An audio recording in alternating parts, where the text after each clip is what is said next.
Bonjour ou bonsoir, chers frères et sœurs. Écoutez, je suis heureux de vous retrouver à nouveau pour une étude de l'Épître aux Romains et nous allons aujourd'hui aborder le chapitre 14. Alors, nous avions vu précédemment que Paul décrivait euh, d'une manière merveilleuse le plan du salut pour l'humanité, pour les Grecs, pour les Juifs. Et ensuite, il va aborder d'une manière plus concrète en quoi le salut doit être opérant dans nos vies, puisqu'à partir du chapitre 12, il va parler d'offrir nos vies comme un sacrifice, de laisser l'Esprit nous renouveler dans notre intelligence, afin que nous puissions discerner les choses de Dieu et laisser le Seigneur agir en nous au travers de son esprit pour qu'un processus de transformation puisse opérer dans nos vies. Après, au chapitre 13, il nous a encouragé à nous soumettre aux autorités. Et Paul nous a expliqué combien il était important de nous soumettre aux autorités, car c'est Dieu lui-même, dans sa souveraineté, qui a établi des autorités pour que le monde ne sombre pas dans le chaos. Il nous dit de payer nos dettes, il nous dit de payer nos impôts, etc., etc. Et là, au chapitre 14, il va aborder plus directement les relations que nous devons avoir entre chrétiens dans le corps de Christ, et plus particulièrement la relation qu'il doit y avoir entre les faibles et les forts. Ceux qui sont forts dans la foi ou qui ont plus grande maturité, et ceux qui au contraire n'ont pas encore atteint un stade de maturité qui leur permettent de pouvoir comprendre peut-être pleinement la parole de Dieu. Et donc, Paul les encourage au lieu de se juger, de se critiquer, de se dévorer, et bien justement que le fort amène dans la maturité spirituelle le plus faible. Et vous savez, lorsqu'on étudie la parole de Dieu, nous constatons que, notamment et surtout, principalement même dans les épîtres de Paul, Paul va aborder en grande partie, au-delà de la doctrine, mais les mesures disciplinaires que nous devons prendre dans le corps de Christ. Alors quand je dis les mesures disciplinaires, c'est pas forcément que des mauvaises choses, c'est aussi des bonnes choses, de nous encourager, de prier les uns les autres, etc. Et Paul insiste sur la notion des uns des autres. Et nous voyons également que Paul explique de quelle manière nous devons traiter le péché dans le corps de Christ. Il ne doit y avoir aucun compromis. Le péché doit véritablement être éradiqué du corps de Christ. Et pour cela, il y a des mesures à appliquer pour que le frère ou la sœur qui soit pris dans une situation de péché puisse être amené à la repentance. Le but, évidemment, ce n'est pas que la personne soit détruite, âme et esprit, mais que ce soit vraiment l'occasion pour elle d'expérimenter une véritable et profonde repentance, et qu'il y ait ensuite, après cela, eh bien, la possibilité pour le Seigneur d'agir à nouveau dans sa vie. Et Paul insistera pour dire que c'est l'amour, et Jésus lui-même a appliqué ces choses en disant que le plus grand des commandements, c'est d'aimer Dieu, le deuxième, c'est de s'aimer les uns les autres, et que toute la loi se mesure à la hauteur de ces deux premiers commandements, car si nous n'avons pas l'amour, cette repentance va condamner les gens et va les empêcher de se tourner véritablement vers Dieu. Donc nous devons bien saisir que toute action que nous entreprenons dans le corps de Christ vis-à-vis des uns et des autres, c'est toujours l'amour qui doit nous motiver. Donc là,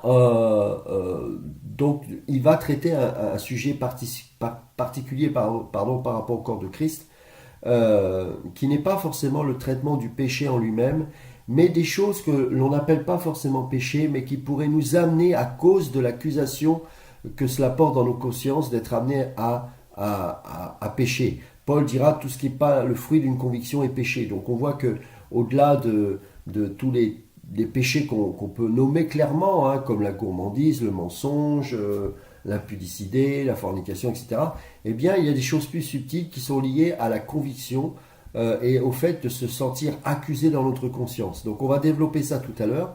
Mais avant, je voudrais qu'on lise la première partie du Romains chapitre 14 et ensuite qu'on voit combien le péché doit être éradiqué dans l'Église et que la discipline dans l'Église est quelque chose d'important. Et ensuite, on développera les différents points qui sont mis à la lumière dans Romains chapitre 14. Alors, on va lire à partir donc du verset 1. Accueillez celui qui est faible dans la foi et ne discutez pas les opinions. Tel croit pouvoir manger de tout, tel autre qui est faible ne mange que des légumes. Que celui qui mange ne méprise point celui qui ne mange pas, et que celui qui ne mange pas ne juge point celui qui mange. Car Dieu l'a accueilli. Qui es-tu, toi qui juges un serviteur d'autrui? S'il se tient debout ou s'il tombe, cela regarde son maître. Mais il se tiendra debout, car le Seigneur a le pouvoir de l'affermir. Tel fait une distinction entre les jours, tel autre les estime tous égaux. Que chacun ait en son esprit une pleine conviction. Celui qui distingue entre les jours agit ainsi pour le Seigneur, celui qui mange, c'est pour le Seigneur qui mange, car il rend grâce à Dieu. Celui qui ne mange pas, c'est pour le Seigneur qui ne mange pas, et il rend grâce à Dieu. En effet, nul de nous ne vit pour lui-même, et nul ne meurt pour lui-même. Car si nous vivons pour le Seigneur, et si nous mourrons pour le Seigneur. Soit donc que nous vivions, soit que nous mourions, nous sommes au Seigneur. Car Christ est mort et il est revenu à la vie afin de dominer sur les morts et sur les vivants. Mais toi, pourquoi juges-tu ton frère? Ou toi, pourquoi méprises-tu ton frère? Puisque nous comparaîtrons tous devant le tribunal de Christ. Car il est écrit, je suis vivant, dit le Seigneur, tout genou fléchira devant moi et toute langue donnera gloire à Dieu, et ainsi chacun de nous rendra compte à Dieu pour lui-même.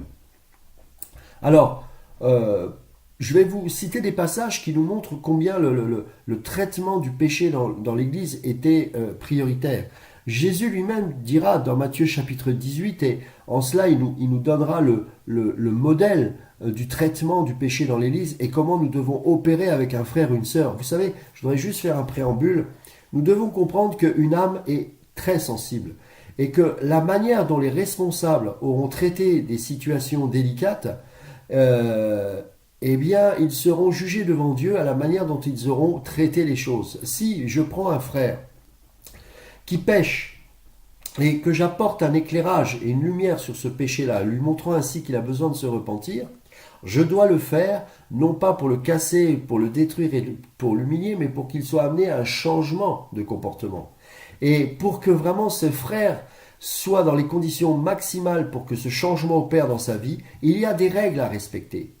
Et si nous ne respectons pas ces règles, cette personne qui peut-être de par ailleurs, si nous avions appliqué ces règles, aurait pu se convertir, aurait pu se repentir, plus exactement, eh bien nous allons au contraire la blesser et la rendre rebelle au Seigneur. Et en cela, parce que nous n'aurons pas eu la bonne attitude pour que cette personne puisse être amenée à la repentance, parce que nous n'aurons pas appliqué, respecté les règles du traitement d'un frère quant à la discipline qui doit opérer dans sa vie, eh bien nous aurons à rendre compte devant le Seigneur et nous serons jugés très sévèrement. Parce que peut-être parce que nous aurons été maladroits, cette personne aura quitté le Seigneur et le Seigneur nous dira « Mais comment as-tu traité cette chose ?» C'est pour ça que je dis souvent, on n'est pas parfait, on est fait de chair et malheureusement parfois trop d'exaltation ou des fois, vous savez, parce qu'on n'est pas suffisamment brisé par le Seigneur, sous prétexte qu'on obtient une victoire sur quelque chose, sur un péché particulier, on se sent surhomme et bien meilleur que les autres et on commence à juger les autres.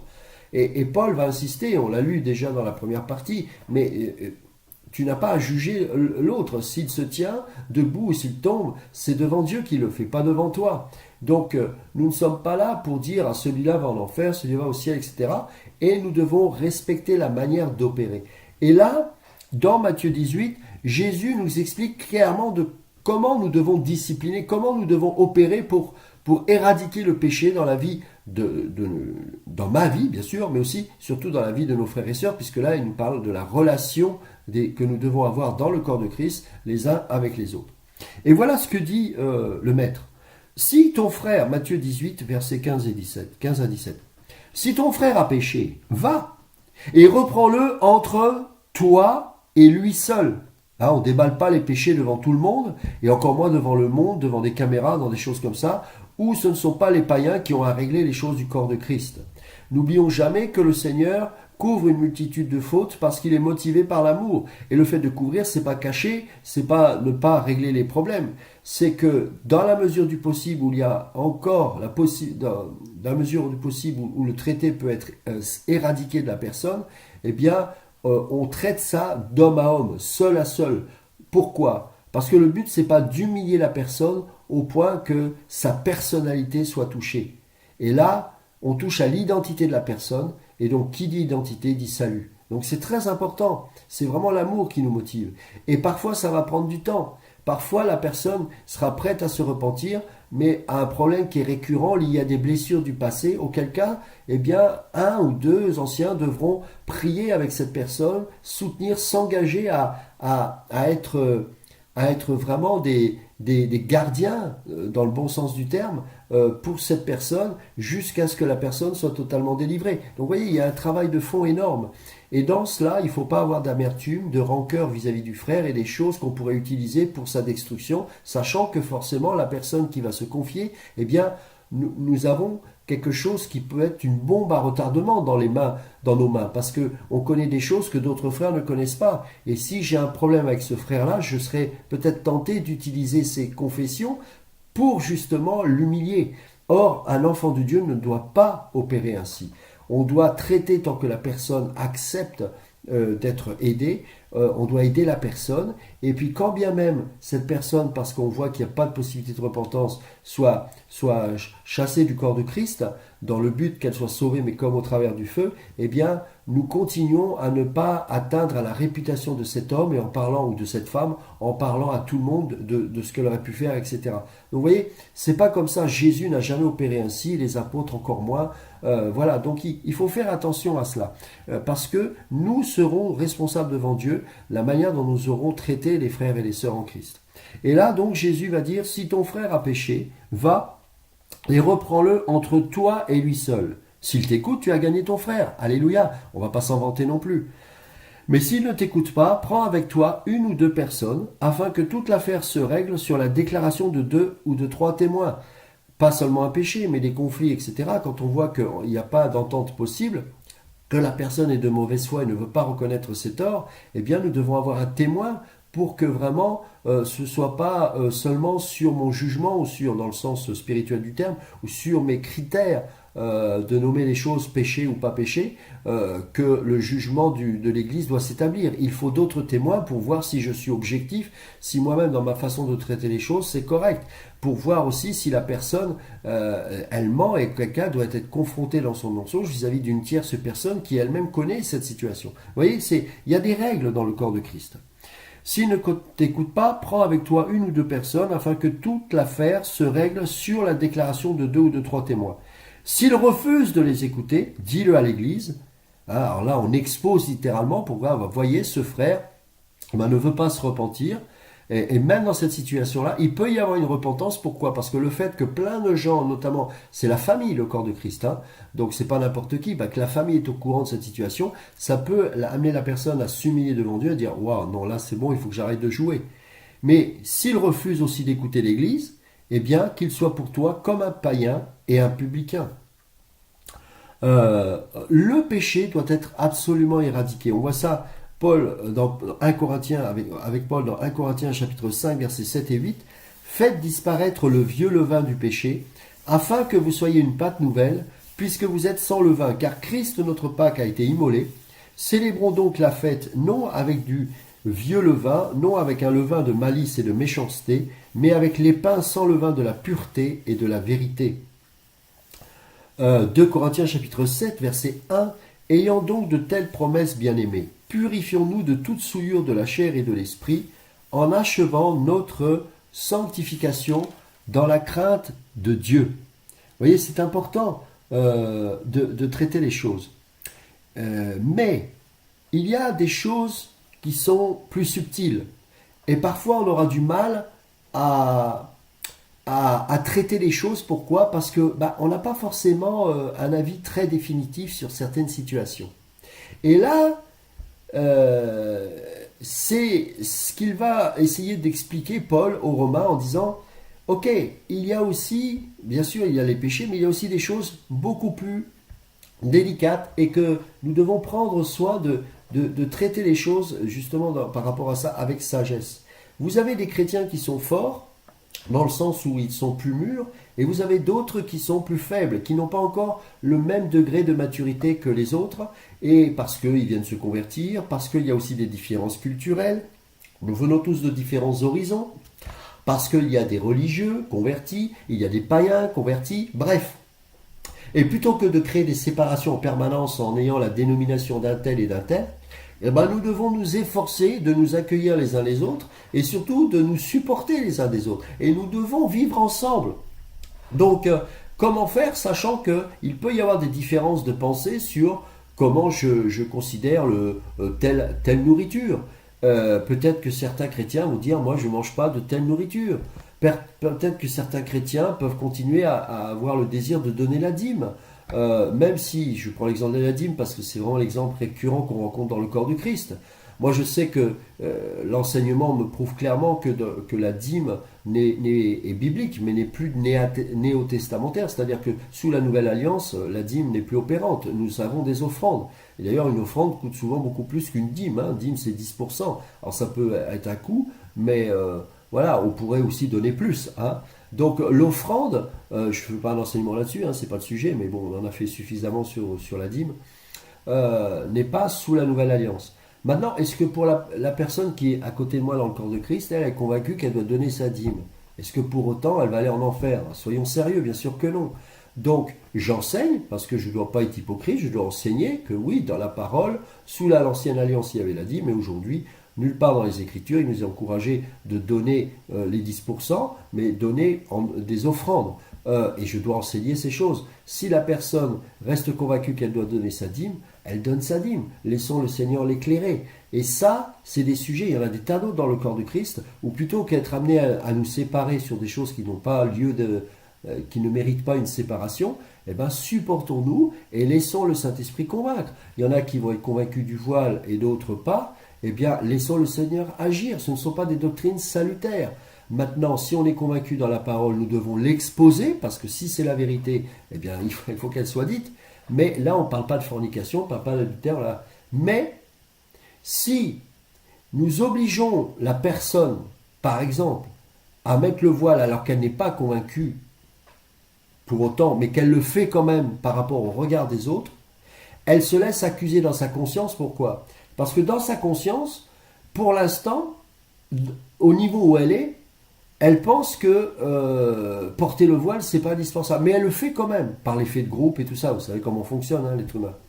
Eh bien, tout ce qui n'est pas le fruit d'une conviction est péché. Donc on va amener la personne à pécher, alors que la personne qui prêche pour le voile et qui encourage la personne à porter le voile et qui pense que dans la parole c'est juste, et moi je pense que c'est juste, eh bien, quand bien même c'est juste, puisque la personne va être amenée à le faire, non pas par obéissance à la parole, puisqu'elle n'est pas convaincue, mais par effet de groupe, eh bien, elle va se laisser accuser dans sa conscience. Elle va se dire, mais je ne suis pas convaincu, mais bon, je le fais. Ben, c'est un péché. Vous voyez, il faut faire attention.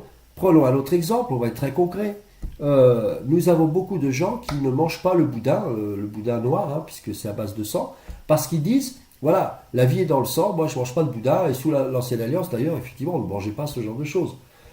Et moi, j'aime le boudin, j'assume, je ne suis pas un fan de boudin, mais ça ne me gêne pas d'en manger. Si je me trouve face à un frère qui a un problème avec ça, je ne vais pas le provoquer en disant, mange du boudin, t'es libéré. Bien sûr qu'il peut, il est libéré, c'est la vérité.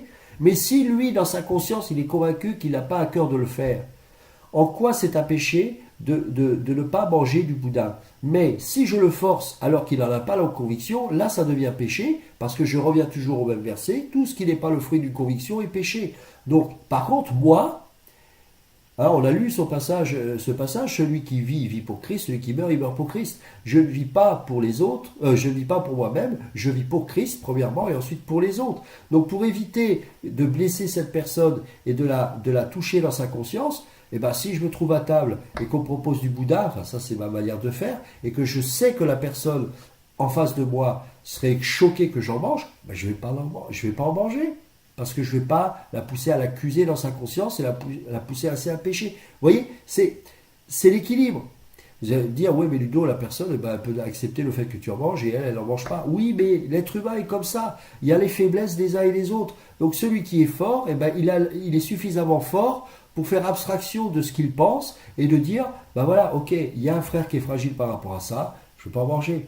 Encore une fois, c'est une question d'équilibre. Autant je dois être radical si je sais que la personne pêche, mais là, dans ces sujets aussi délicats, je dois être conscient de l'autre parce qu'en la poussant à faire quelque chose qui, quand bien même, est biblique, mais à l'obliger à le faire, alors que dans sa conscience, elle n'est pas à l'aise, et ben elle va pécher. Et en cela, c'est moi qui serai responsable et pas lui. Vous voyez, ou elle. Vous voyez, c'est vraiment à l'équilibre. Et j'aime beaucoup Paul parce qu'il est dans l'équilibre assez exceptionnel à ce niveau-là. Et ça, c'est le danger qui guettait l'Église primitive. Et malheureusement, aujourd'hui, soyons honnêtes, c'est une pagaille monumentale dans le corps de Christ parce qu'il y a autant de dénominations que de courants de pensée. Je ne parle même pas de courants doctrinaux, parce qu'il y en aurait encore moins, mais juste de courants de pensée. Alors, il y a l'adepte de celui qui a les cheveux courts jusque-là, l'adepte de celui qui a les cheveux longs là, et alors plutôt qu'essayer de s'entendre malgré tout ensemble, eh ben, on va créer chacun une dénomination. Les cours de 10 centimètres, les cheveux courts de 10 centimètres, les cheveux courts de 25 centimètres, enfin c'est n'importe quoi.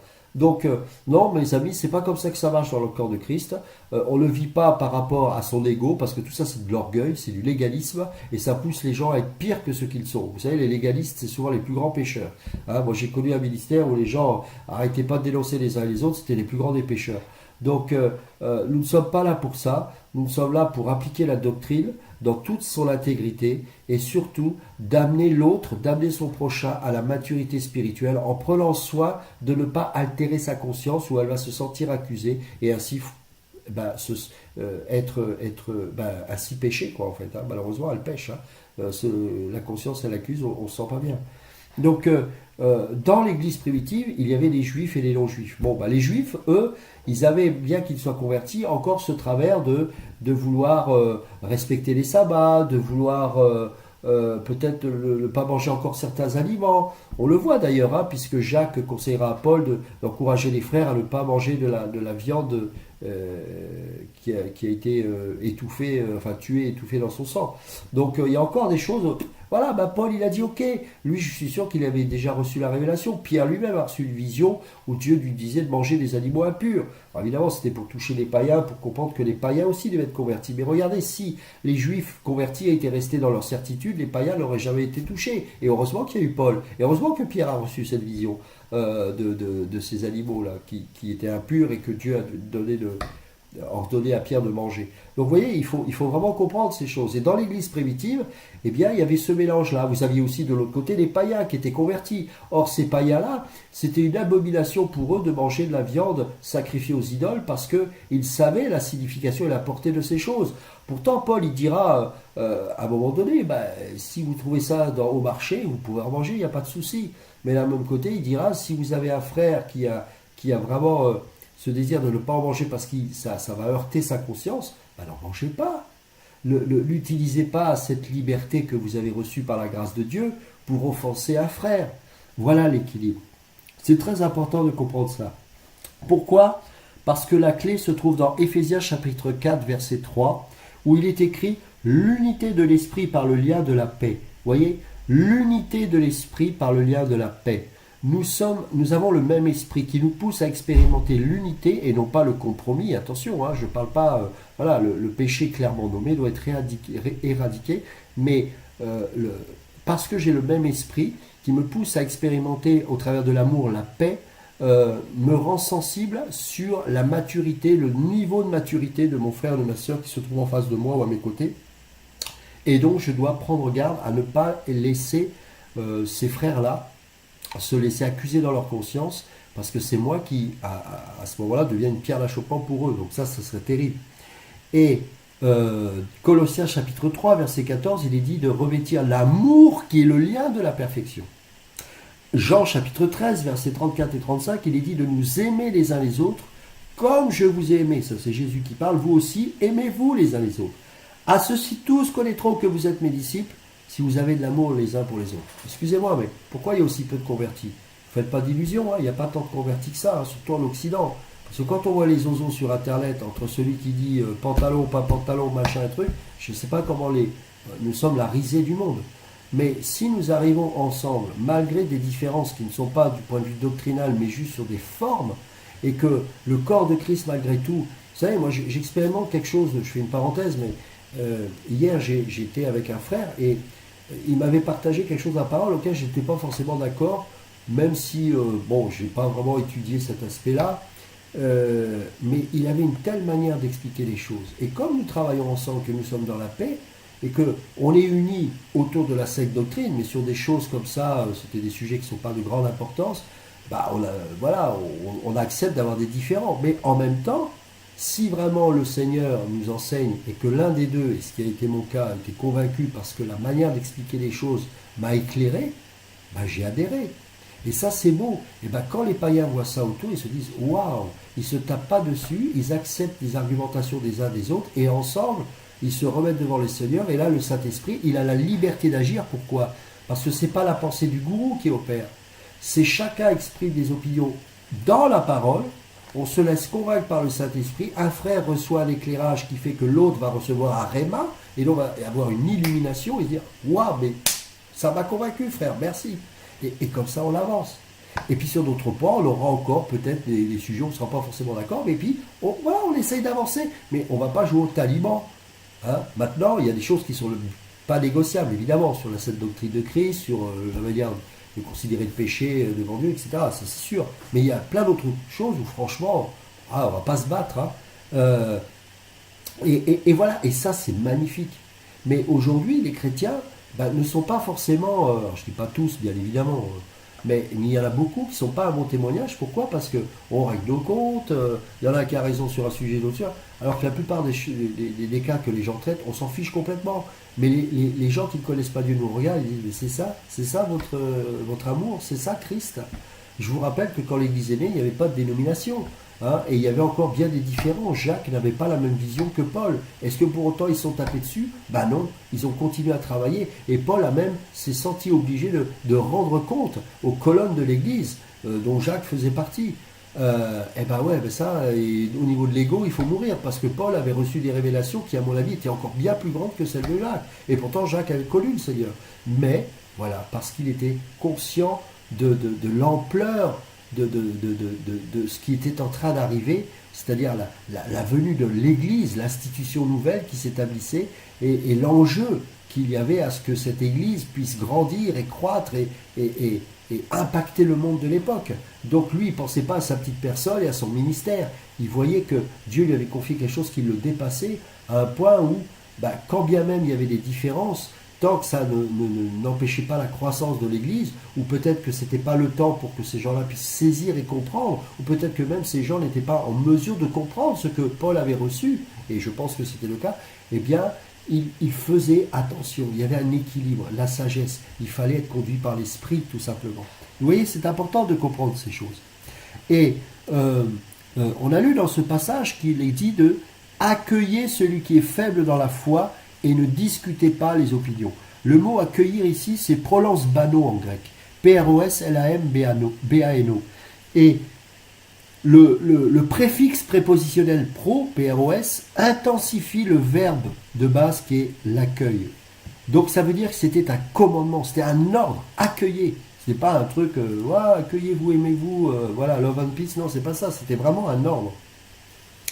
Et donc c'est important de comprendre que nous devons apprendre à être ensemble, voilà, et que il faut arrêter de se diviser pour tout et n'importe quoi, pour n'importe quel prétexte.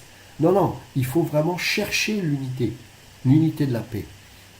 Vous savez, Jésus disait dans Matthieu 18 encore, versets 6 et 7, « Mais si quelqu'un scandalisait un de ces petits qui croient en moi, il vaudrait mieux pour lui qu'on suspende à son cou une meule de moulin et qu'on le jette au fond de la mer. Malheur au monde à cause des scandales. » Regardez ce qui se passe aujourd'hui. Regardez le monde Internet. Tous les pseudo-prophètes qui s'improvisent. Et ça crie. Certains utilisent des messages pour encourager la soumission de l'épouse, de la femme, à son mari, qui est tout à fait biblique. Mais comme beaucoup d'entre eux utilisent ça avec une bouche haineuse parce que ce sont des machos, les femmes ne sont pas convaincues. Pourquoi ? Mais parce qu'on voit bien que dans leur enseignement, tout ce qu'ils veulent, c'est l'avilissement de la femme. Ils ne sont pas mieux que certains musulmans. Donc, si vraiment il y avait une intégrité de cœur, le message aurait un autre parfum, et je pense que beaucoup de femmes se soumettraient plus facilement. Mais regardez comment nous, on est animés. On utilise la parole pour régler les comptes, mais en fait, c'est notre cœur qui n'est pas changé. Vous savez, c'est une arme à double tranchant. Elle peut tuer les autres, elle peut sauver les autres, elle peut nous tuer ou nous sauver. Je veux dire, il faut faire attention à ça. Et donc, lui, il dit, attention, malheur au monde à cause des scandales. car il est nécessaire qu'il arrive des scandales, mais malheur à l'homme par qui le scandale arrive. Oh mes amis, le nombre de procès d'intention, même de procès tout court entre chrétiens, où on règle les comptes sur Internet, où on déballe la vie des gens. Moi, j'aimerais pas être à leur place, parce que Jésus est clair, hein. Mais malheur à l'homme par qui le scandale arrive. Donc prenons garde à cela. Vous savez, dans Galates chapitre 5, versets 13 à 15, Paul dira que toute la loi est accomplie dans une seule parole, celle-ci, tu aimeras ton prochain comme toi-même. Mais si vous vous mordez et vous dévorez les uns les autres, hein, c'est ça, on se mord. Moi je me rappelle, j'avais une sœur qui avait reçu une vision un jour, on était tous en train d'avoir pour mission de passer de l'autre côté du rivage, nous avions tous des tenues de vikings, Rosera, alléluia, on doit être costaud. Oui, sauf que ces tenues de vikings étaient couvertes de sang, et nous étions bien arrivés de l'autre côté de la rivière, sauf qu'on avait tué tout le monde. Voilà la vision. Eh ben, excusez-moi, mais après ça, qu'est-ce qu'on fait? Même si je n'ai pas compris tout de suite la vision, je n'avais pas saisi le sens, après j'ai dit Seigneur, pardonne-moi. Parce que à vouloir juger les uns et les autres comme ça, finalement on avait tué tout le monde. Alors que le but c'était qu'eux aussi, avec nous, puissent passer de l'autre côté. Et là, quand on est de l'autre côté, il reste qui? Il reste le Seigneur qui nous regarde et dit, ils sont où ceux que vous deviez amener de l'autre côté? Ils sont où? Ah bah je les ai tués. Ah bah bravo, bravo, on fait quoi maintenant? On fait quoi maintenant? Toutes ces personnes qui ont quitté le Seigneur à cause de nous, toutes ces personnes qui ont été blessées, qu'est-ce qu'on fait maintenant? Vous voyez? Parce qu'il n'y a pas d'amour en fait. Tout simplement, il n'y a pas d'amour. Tu aimeras ton prochain comme toi-même, mais si vous vous mordez et vous dévorez, c'est terrible, vous dévorez les uns les autres, prenez garde que vous ne soyez détruits les uns par les autres. Ben, c'est ce qui arrive. Voilà. Aujourd'hui, on a tous ces ministères de branquignoles qui sont là, et puis ça se cartonne, ça se détruit, et voilà. Et les démons se régalent. Hein. Et quand on regarde un peu dans leur intimité, dans leur vie, on s'aperçoit que finalement, c'est que du péché. Donc on est bien avec ça. Enfin bref. Galates chapitre 6, verset 1. Prends garde à toi-même, de peur que tu ne sois aussi tenté. Vous savez, moi maintenant, ma priorité, c'est de chasser non pas les voleurs des temples extérieurs, mais les voleurs des temples qui sont en moi. Moi, je veux aller au ciel, je veux me sanctifier, et je veux aussi, parce que nous sommes des serviteurs de Dieu, que le maximum de personnes soient sauvées. C'est Jésus qui sauve, c'est sûr, c'est pas nous, mais ce que je veux dire, c'est que nous devons les encourager à la sanctification, à la transformation, et en étant patient, en appelant un chat, encore une fois, attention, je ne dis pas qu'il faut être tolérant avec le péché, loin s'en faut, il faut nommer les choses, parce que c'est en nommant les choses que la personne peut expérimenter la repentance, mais quand il y a des sujets comme ça, de faiblesse, de manque de maturité, tout ça, on doit expérimenter la patience. De toute façon, la patience, c'est un fruit de l'esprit. Donc si tu l'as pas, as-tu l'esprit? Hein, je ferme la parenthèse. 1 Corinthiens chapitre 10, verset 12. Ainsi donc, que celui qui croit être debout prenne garde de tomber. Et regardez ce que dit Paul dans 1 Thessaloniciens chapitre 5, verset 14. Consolez ceux qui sont abattus. Alors là, la consolation dans le corps de Christ, moi je ne connais pas. Ça dézingue de partout. Mais alors, les gens qui sont par terre, non. Moi, par exemple, quand je suis dans des réunions où il y a des personnes, j'essaye d'aller vers des gens que je ne connais pas. Je me rappelle, j'étais invité dans une église, il y avait une personne qui venait de se convertir. Quand le culte était terminé, tout le monde se retrouvait entre potes, et puis la personne qui venait d'être convertie était toute seule. Bon, ben moi, les potes, j'ai mis de côté. Bon, de toute façon, je ne connaissais pas particulièrement, mais après, je suis allé vers cette personne et j'ai discuté avec elle, parce que c'était une personne nouvellement convertie, et je n'avais pas envie qu'elle ait une mauvaise image du corps de Christ. Vous voyez, donc, soyons sensibles, mais pour ça, si on est rempli de soi-même, on ne peut pas être encouragé. Et vous savez, c'est subtil, hein, l'ego, parce qu'on peut même, par égocentrisme, être serviteur des uns des autres, mais en réalité, on fait ça pour montrer aux autres combien on est des grands serviteurs. Non, non, il faut le faire simplement par amour. Mais si tu n'as pas l'amour, tu le feras toujours par intérêt.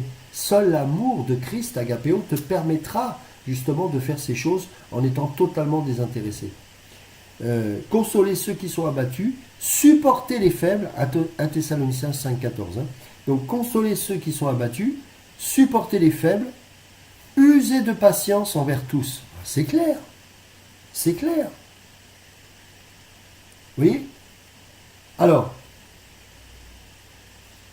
on a parlé aussi de manger ou de ne pas manger les choses. Bon, je ne vais peut-être pas trop développer ça, mais j'en ai parlé en introduction. Mais on voit bien que là encore, c'est important par rapport à la conscience de l'un et de l'autre. hein, d'expérimenter justement la patience de Dieu et d'amener la personne à une maturité de plus en plus grande. Mais si sur certains sujets elle a l'habitude de ne pas manger tel ou tel aliment, de donner sa dîme, ben, moi je continue de croire ce que Dieu me demande de vivre, ben, parce que la parole est claire. Après, c'est pas salutaire. Donc, laissons le temps à la personne d'être convaincue par le Saint-Esprit. Moi, j'ai mis du temps à comprendre certaines choses. Hein. Voilà, donc, continuons. Romains chapitre 14, versets 5 à 9. On l'avait lu en introduction, mais je voudrais qu'on relise. Tel fait une distinction entre les jours, tel autre les estime tous égaux. Alors, ça peut paraître contradictoire avec les passages où Paul, dans le livre de Galates, reproche aux Juifs convertis de vouloir judaïser les frères et sœurs. C'est pas tout à fait la même chose. Je vous rappelle que dans le livre de Galates, les Juifs convertis voulaient à nouveau que les chrétiens se fassent circoncire. Et ils voulaient revenir dans les sacrifices cérémoniels, dans les choses comme étant source de salut. Alors là, non, c'est pas négociable, il faut combattre ça. Mais là, Paul est en train d'expliquer qu'il y a des Juifs convertis qui, parce que c'est encore difficile, parce qu'il y a la culture, bah, il y a des aliments qu'ils vont manger, d'autres qui ne mangeront pas, par rapport à leur ancienne religion, qui vont encore respecter certains sabbats et même certains sacrifices, etc. Bien qu'ils soient convaincus que ce n'est pas salutaire, mais voilà, il y a encore des choses qui ont besoin d'être changées dans leur vie. Mes amis, là, il est intraitable. Hein.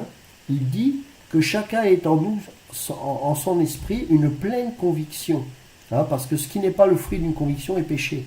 Celui qui distingue entre les jours agit ainsi pour le Seigneur. Celui qui mange, c'est pour le Seigneur qu'il mange, car il rend grâce à Dieu. Celui qui ne mange pas, c'est pour le Seigneur qui ne mange pas, et il rend grâce à Dieu. En effet, nul de nous ne vit pour lui-même. Voyez, donc après, il explique que pensons à l'autre plutôt qu'à nous-mêmes. Et si nous avons compris ces choses-là plus que l'autre, bah, laissons à l'autre la possibilité de grandir dans ce sens-là. Mais nous ne devons pas le juger par rapport à ça. Là, c'est pas du tout le même traitement que les Juifs de Galate qui, eux, poussaient les gens à croire que c'était salutaire. Non, non. Là, c'est juste par rapport à un manque de maturité. Vous voyez, l'équilibre, il est très subtil. Hein. Pour ça, si on n'a pas l'esprit, on va rien comprendre. Et si on n'a pas l'esprit, on va casser tout le monde. On va être comme, j'aime bien cette expression, enfin j'aime bien, elle est malheureuse, mais comme un éléphant dans un magasin de porcelaine, vous savez. Voilà, on a compris un truc et puis on casse tout ce qu'il y a autour de nous. Non, non, c'est très délicat. Le Saint-Esprit est d'une sensibilité extraordinaire. N'oubliez pas que c'est Dieu. Donc nous avons besoin de recevoir et d'expérimenter au travers de son esprit cette forme de sensibilité. Hein. Et n'oubliez pas que l'œuvre de chacun, selon 1 Corinthiens 3, 12 à 15, sera manifestée, car le jour la fera connaître, parce qu'elle se révélera dans le feu, et le feu éprouvera ce qu'est l'œuvre de chacun. Si l'œuvre bâtie par quelqu'un sur le fondement subsiste, il recevra une récompense. Mais si l'œuvre de chacun est consumée, eh bien il perdra sa récompense. Pour lui, il sera sauvé, mais comme au travers du feu. Et donc, à partir du verset 13 jusqu'au verset 23, on va le lire, Paul est en train de parler du fait de ne pas juger les uns et les autres. Et il va dire, donc verset 13, « Ne nous jugeons donc plus les uns les autres, mais pensez plutôt à ne rien faire qui soit pour votre frère une pierre d'achoppement ou une occasion de chute. » Vous voyez, c'est dans ce sens-là. On a parlé des exemples du Bouddha, on a parlé des exemples du voile, voilà, c'est tout ça par rapport à ça.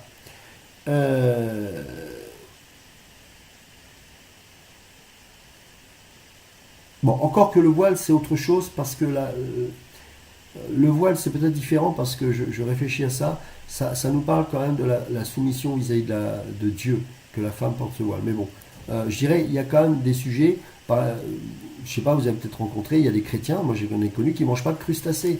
Bon, parce que les anciens, sous l'Ancienne Alliance, on n'en mangeait pas. Alors il y a des raisons spirituelles, mais il y avait des raisons aussi physiques, hein, puisque les crustacés sont les parasites de la mer et ils mangent toutes les cochonneries. Donc voilà. Ah oui, bah moi j'en mange, j'ai un bon plateau de fruits de mer, j'aime ça. Maintenant, pour autant, si la personne, je vais la blesser en faisant ça, parce qu'elle n'en mange pas, bah, je ne veux pas le faire. Vous voyez, c'est ça, c'est très important. On ne doit pas être une pierre d'achoppement, une occasion de chute pour notre frère. Je sais et je suis persuadé par le Seigneur Jésus que rien n'est impur en soi et qu'une chose n'est impure que pour celui qui la croit impure. Vous voyez, sa conscience.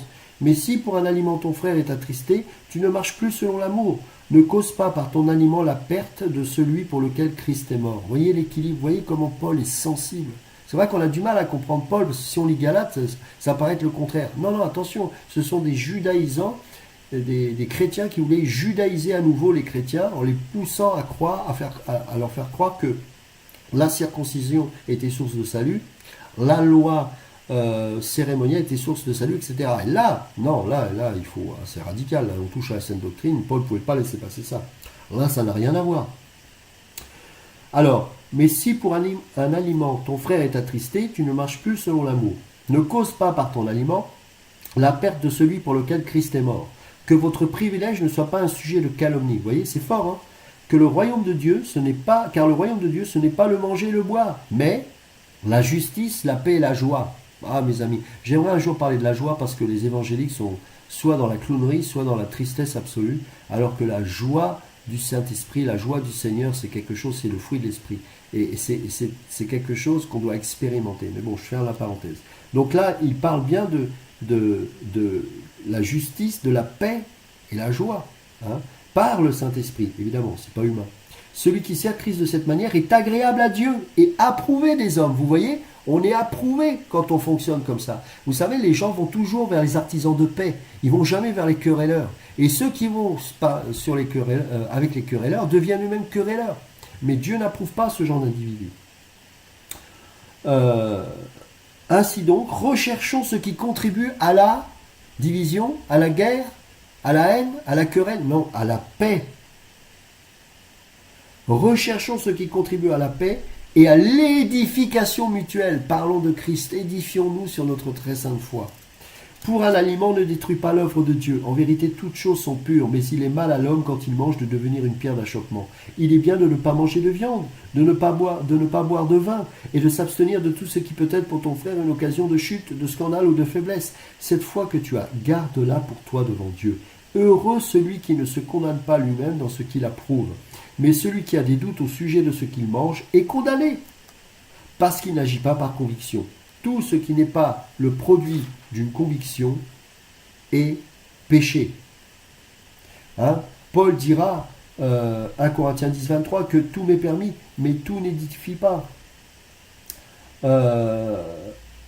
1 Pierre chapitre 2 verset 16, Pierre dira, étant libre sans faire de la liberté un voile qui couvre la méchanceté, mais agissant comme des serviteurs de Dieu. Il y a des gens qui utilisent ça pour condamner par méchanceté, pour régler les comptes, alors que Paul et Pierre nous expliquent que non, nous devons s'oublier, voilà, essayer de... On s'en fout de ce que tu penses, hein, mais que Dieu agisse tranquillement dans la vie de cette personne, laisse-la grandir à la vitesse de Jésus, comme lui, il veut qu'elle grandisse. Parce que lui, il connaît mieux cette personne que toi. Hein. Notre liberté ne devrait jamais entraîner la chute d'un frère. Notre liberté ne devrait jamais entraîner la chute d'un frère. C'est important. C'est important.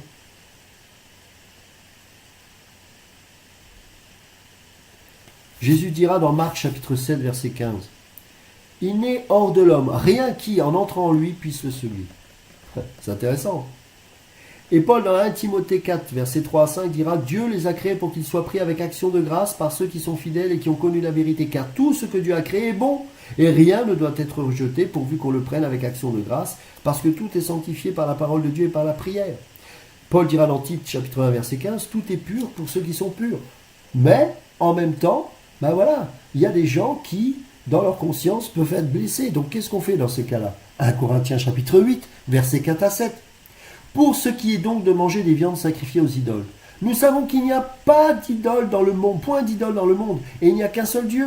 Car s'il est des êtres qui sont appelés dieux, soit dans le ciel, soit sur la terre, comme il existe réellement plusieurs dieux et plusieurs seigneurs, néanmoins pour nous, il n'y a qu'un seul Dieu le Père, de qui viennent toutes choses et pour qui nous sommes, et un seul Seigneur, Jésus-Christ, hein, pour ceux qui croient qu'il n'y en a qu'un, voilà, bref, on va faire la parenthèse, par qui sont toutes choses et par qui nous sommes. Donc il y a le Père et notre Seigneur Jésus-Christ. Et devant Dieu, hein, devant le Père et le Fils, ces choses-là, effectivement, nous sommes devenus libres de manger ce que nous voulons. Mais, et c'est là que l'équilibre intervient, cette connaissance n'est pas chez tous. Quelques-uns, d'après la manière dont ils envisagent encore l'idole, mangent de ces viandes comme étant sacrifiées aux idoles, et leur conscience, qui est faible, en est souillée. C'est-à-dire que s'ils voient te faire ça, et que si par effet de groupe, ils se sentent obligés de le faire, leur conscience est souillée. Vous voyez ? Il faut être équilibré, mes amis. Et c'est bien ce qui manque chez le peuple de Dieu. Hein. Que votre privilège ne soit pas un sujet de calomnie. 1 Corinthiens chapitre 10, versets 23 à 32. Tout est permis, mais tout n'est pas utile. Tout est permis, mais tout n'édifie pas. Que personne ne cherche son propre intérêt, mais que chacun cherche celui d'autrui. Mangez de tout ce qui se vend au marché, sans vous enquérir de rien par motif de conscience. Car la terre et tout ce qu'elle renferme est au Seigneur. Si un non-croyant vous invite et que vous vouliez y aller, mangez de tout ce qu'on vous présentera, sans vous enquérir de rien par motif de conscience. Mais si quelqu'un vous dit « Ceci a été offert en sacrifice », n'en mangez pas à cause de celui qui a donné l'avertissement et à cause de la conscience. La personne dira « Attention, peut-être pas en manger ». Si tu sens que la personne va être dans sa conscience blessée si tu en manges, si tu en manges, n'en mange pas. Je parle ici, alors, ceci a été offert en sacrifice, n'en mangez pas à cause de celui qui a donné l'avertissement et à cause de la conscience. J'en parle ici non de votre conscience, mais de celle de l'autre, vous voyez, de l'autre. Pourquoi en effet ma liberté serait-elle jugée par une conscience étrangère? Si je mange avec action de grâce, pourquoi serais-je blâmé au sujet d'une chose dont je rends grâce? Soit donc que vous mangiez, soit que vous buviez, soit que vous fassiez quelque autre chose, faites tout pour la gloire de Dieu. Ne soyez en scandale ni aux Grecs, ni aux Juifs, ni à l'Église de Dieu. Ça va même dans le cadre de l'évangélisation. Peut-être qu'il y a des Juifs, je vais être obligé pendant un temps de ne pas manger de porc, etc., parce que je veux gagner cet homme-là à Christ. Eh oui! Parce que Paul dira dans 1 Corinthiens chapitre 9, verset 19, « Car bien que je sois libre à l'égard de tous, je me suis rendu le serviteur de tous afin de gagner le plus grand nombre. » Pourquoi? Parce que le but, premièrement dans le corps de Christ, c'est de grandir dans l'amour et dans l'unité, et par rapport aux païens, de les amener à rencontrer Christ. Et qu'au travers de mon témoignage, je ne suis pas une pierre d'achoppement pour qu'ils s'en éloignent. Ce n'est pas le but. Hein. Galates 5, 22. Par amour fraternel, soyez pleins d'affection les uns pour les autres. Par honneur, usez de prévenance réciproque. Ayez du zèle et non de la paresse. Soyez fervents d'esprit. Servez le Seigneur. Réjouissez-vous en espérance. Soyez patients dans l'affliction. Persévérez dans la prière. Pourvoyez aux besoins des saints. Exercez l'hospitalité. 2 Corinthiens chapitre 13 verset 11. Au reste, frères, soyez dans la joie. Perfectionnez-vous. Consolez-vous, ayez un même sentiment, vivez en paix, et le Dieu d'amour et de paix sera avec vous. Ayez un même sentiment, c'est pas soyez forcément d'accord sur tout, mais le même désir de vouloir grandir en Christ en toute sincérité. Si c'est le cas, soyez certains que le Saint-Esprit changera les gens. S'il y a ce désir de vouloir vraiment être mis en question, on acceptera l'avis des autres, les conseils des autres, et surtout l'enseignement de la parole, mais laissons le Saint-Esprit agir. N'intervenons pas dans ce processus, comme des fachos, et prenant le risque ainsi de vouloir de détruire la vie des gens. Éphésiens 4, 3, efforçons-nous de conserver l'unité de l'esprit par le lien de la paix. Ne détruisons pas pour une histoire d'aliment le salut de la personne. Ce serait trop grave. Ce serait trop grave. 1 Corinthiens chapitre 8 versets 12 et 13, je vous le rappelle encore. En péchant de la sorte contre les frères et en blessant leur conscience faible, vous péchez contre Christ. C'est pourquoi si un aliment scandalise mon frère, je ne mangerai jamais de viande afin de ne pas scandaliser mon frère. Vous voyez, c'est grave. Je relis ça parce que je crois qu'on l'a trop oublié. En péchant de la sorte contre les frères, c'est-à-dire en poussant la personne à vouloir manger cette viande parce que, à juste titre, nous pouvons manger de tout. Mais si je force cette personne à agir ainsi, regardez ce que dit Paul, c'est grave. En péchant, donc là je pêche. Là on ne parle pas de la fornication et tout ça. Donc c'est subtil. Pourquoi? Parce que je la force à agir au-delà de sa conviction et donc elle pêche. Et moi-même je pêche encore plus puisque c'est moi qui la pousse à pécher. En péchant de la sorte contre les frères et en blessant leur conscience faible, vous péchez contre Christ. C'est pourquoi si un aliment scandalise mon frère, je ne mangerai jamais de viande afin de ne pas scandaliser mon frère. C'est fort, Versets 22 et 23 de Romains 14. Cette foi que tu as, garde-la pour toi devant Dieu. Garde-la pour toi, ta foi. Hein, si toutefois c'est une vraie foi. Ta conviction. Garde-la pour toi au lieu de massacrer les gens comme ça. Hein. Prêche la sainte doctrine. Et supporte les frères et les sœurs. Et dans la sainte doctrine, pas de compromis. Dénonce le péché. C'est-à-dire, ça veut dire quoi dénoncer? Appelle un chat un chat. Pas besoin de déballer devant la terre entière ce que l'autre a fait. Traite ces choses-là dans le corps de Christ. On règle les choses en famille. Et puis là, il y a de fortes chances que la personne, à cause de l'amour qu'on manifeste, puisse être amenée à se repentir. On n'est pas obligé d'arriver dans des extrêmes. Mais s'il faut le faire, oui, il faut le faire. Parce qu'elle soit au moins sauvée comme au travers le feu. Cette foi que tu as, garde-la pour toi devant Dieu. Heureux celui qui ne se condamne pas lui-même dans tout ce qu'il approuve. Mais celui qui a des doutes au sujet de ce qu'il mange est condamné, parce qu'il n'agit pas par conviction. Tout ce qui n'est pas le fruit d'une conviction est péché.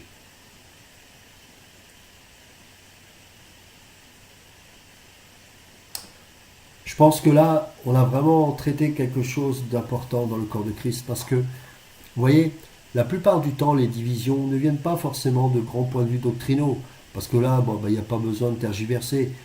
Tu ne crois pas qu'on est sauvé par la foi, on n'a rien à faire ensemble. Tu crois qu'on est sauvé par les œuvres, ciao. Tu crois que la sanctification n'est pas indispensable, une fois sauvé, toujours sauvé, on n'a rien à faire ensemble. Mais tous ces sujets-là, ne nous divisons pas là-dessus, apprenons la patience qui est un fruit d'esprit, et ne soyons pas une pierre d'achoppement pour les autres. Si quelqu'un estime qu'il a besoin de se réunir le samedi et que le dimanche, moi franchement je vois pas l'intérêt, parce qu'il allait dire ouais mais dimanche c'est le jour du soleil, oui mais samedi c'est le jour de Saturne, donc on fait quoi? Ça n'a pas de sens. Mais si la personne veut se réunir samedi, qu'elle se réunisse ce samedi, en quoi elle pêche? Mais si toi tu l'obliges à venir dimanche alors que dans son cœur elle n'est pas convaincue, là tu la pousses à pécher, donc double péché, elle pêche, mais toi tu pêches parce que tu l'as poussée à pécher. Alors évitons ça. Voilà. Ne perdons pas de temps dans des futilités. Vous savez, nous avons la parole de Dieu, mais nous n'avons pas tout compris, nous. Et il faut accepter le fait que nous ne comprenons pas tout. Et c'est pas parce que toi tu as compris quelque chose que les autres doivent comprendre cela en même temps que toi. Ne te fais pas Dieu. Le Seigneur est plus patient que toi ou moi, et heureusement. Donc, prions, aimons, supportons-nous, et pour autant, acceptons de continuer à collaborer, à travailler ensemble. Tant que la saine doctrine n'est pas remise en cause, pourquoi je me diviserai sur des sujets de viande, de sabbat et même de dîme? Évidemment, je n'accepterai jamais que quelqu'un encourage à prêcher la dîme, parce que ça, c'est pas négociable. Qu'il n'y a aucun lien avec le salut là-dedans. Mais en même temps, si elle, dans son âme et conscience, elle dit moi je donne ma dîme, c'est vrai, laisse-la donner la dîme. Du moment qu'elle n'enseigne pas ça. Voilà. Et peut-être qu'à un moment donné, à force d'entendre ta prédication sur l'offrande et sur le sens spirituel de l'offrande, et pourquoi la dîme n'est plus d'actualité, parce qu'il y a une raison qui est biblique et qui est liée au salut, que le fait que les 10% ne sont... Parce que tu es devenu ce lévite, tu es devenu ce sacrificateur, donc à qui vas-tu donner ces choses? Donc il faut expliquer cela, et peut-être que petit à petit, en expliquant les différentes formes de dîmes qu'il y avait sous l'ancienne alliance, et en quoi aujourd'hui toutes ces choses ont été accomplies, etc., ça va peut-être amener à réveiller la conscience de la personne, et à être convaincu, et à recevoir une illumination.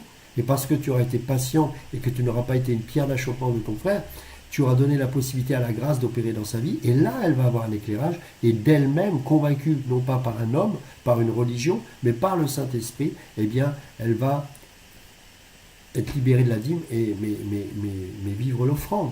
Donc voilà, c'est des exemples concrets que je donne parce que on ne doit pas être divisé à cause de ça. C'est pas normal. C'est pas normal. Et c'est la raison pour laquelle en Occident il y a si peu de conversions. Comment voulez-vous qu'un païen se repère avec toutes ces choses? Il y en a qui enseignent, qui n'ont jamais été dans des églises.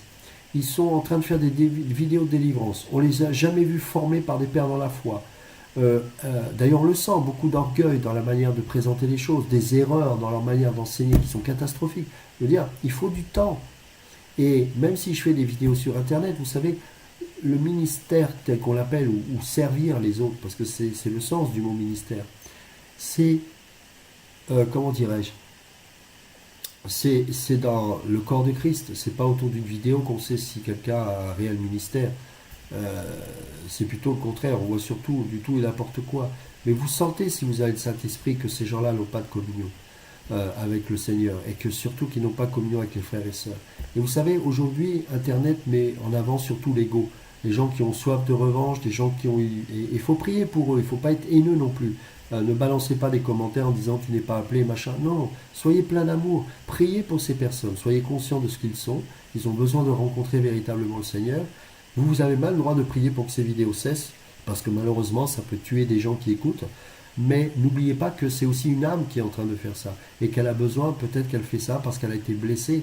Il y a beaucoup de gens rebelles parce qu'ils n'ont pas connu leur père. Je connais beaucoup de prédicateurs qui sont sur Internet, qui n'ont jamais connu leur papa, et il n'y a pas eu de guérison. Il y a une expérience avec le Seigneur, certes, mais il n'y a pas eu de transformation. Et donc ces gens-là, eh ben, même dans leur enseignement, ils vont communiquer un esprit comme ça. Un esprit de rébellion, un esprit de... Pourquoi? Parce que il y a des blessures qui sont là, et ça se sent dans la manière d'enseigner. Donc, vous voyez, tout ça, il faut être équilibré. Ces mêmes personnes qui sont là et qui font du mal, eh ben, on peut aussi prier pour eux parce qu'ils ont besoin de rencontrer le Seigneur, ils ont besoin de s'asseoir.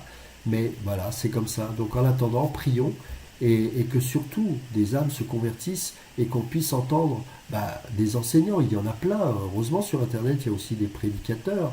Heureusement qu'il y a des... Je connais un monsieur qui a une assemblée, je crois elle est issue du ministère de Paul Washer, un monsieur qui fait des vidéos sur Internet. Ah, il n'y a pas beaucoup de vues, mais pourtant ça, le parfum de Christ, c'est magnifique. Donc il y a plein de gens comme ça. Vous voyez, donc recherchez des gens qui ont ce parfum de Christ. Voilà, ne vous laissez plus... vous savez, on aime bien les films d'horreur quand on est païen, on aime bien... Alors les chrétiens, ils ont leurs films d'horreur, c'est les trucs sur la fin du monde, c'est les délivrances qu'on filme, c'est pas biblique. Si vous voyez quelqu'un qui fait parler un démon, fuyez. Ce le démon manipule et on glorifie Dieu et après on s'étonne que ces mêmes personnes, après leur délivrance, voient des démons dans leur chambre. Comment tu peux être délivré, voir des démons dans ta chambre? Il y a un problème.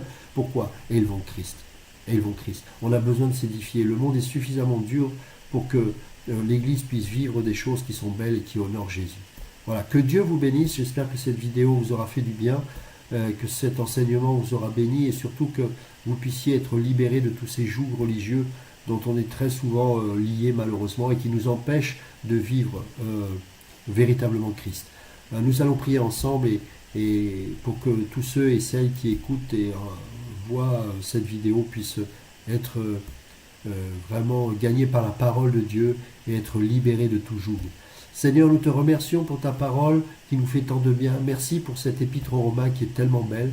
Seigneur, que tout simplement l'évangile véritable puisse être prêché sur les réseaux sociaux, mais dans les églises, dans les lieux de rassemblement, dans mission, Seigneur, et que vraiment des âmes puissent être libérées, que nous puissions apprendre aussi à vivre l'unité, malgré nos petits différends, des choses qui ne sont pas importantes, mais nous avons tellement d'ego, tellement de moi je pense que, Seigneur, tue en nous les moi je pense que, mais que ce soit ce que toi tu penses qui prime, que ta pensée demeure en nous et que nous puissions nous effacer devant toi, Seigneur. Bénis mes frères et sœurs qui recevront ce message et qu'au travers de ta parole, tu puisses nous transformer, nous changer au nom de Jésus.